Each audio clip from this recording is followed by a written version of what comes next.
Today's a day of remembrance. We lost a lot of wonderful people.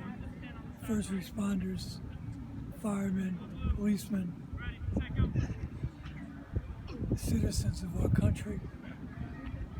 Very, very difficult day for a lot of people. 19 years ago, we lost some wonderful Cornellians. All told, I think it's about 23 Cornellians lost their lives. Two that were very close to me. One was Mike Tanner, who was the quarterback on the football team. Mike died, grew up in Connecticut, a remarkable young man. And then Amy McEnany, who grew up in Long Island, played football and lacrosse here at Cornell, was an All-American lacrosse player for 3 years, because freshmen were not eligible when he was here. Remarkable athlete, remarkable person, both on and off the field. He was always willing to help his classmates, his teammates, and people out in the world. He was an executive with Cantor Fitzgerald and used to take some of the new people over to Ireland to play golf so he could get to know them. And he was a history type of individual.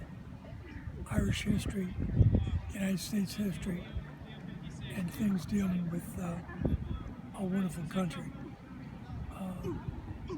As I stayed in his end zone, I remember the day he caught a pass that helped beat Dartmouth. And as he caught the ball, unfortunately he had a couple teeth knocked out. And I remember seeing him after the game. He said, "I can't go around with no teeth," because he had lost some in high school. So I took him to Dr. Sylvan, Joe Sylvan, a dentist in town, and he made a wonderful plate for Eamon. And Eamon looked like Robert Redford. So his smile came back, his attitude came back, and he continued to be an outstanding player. We lost the semifinals to Navy. Poor scheduling on my part.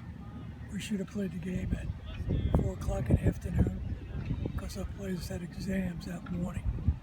And we just didn't get it all together. So we lost that.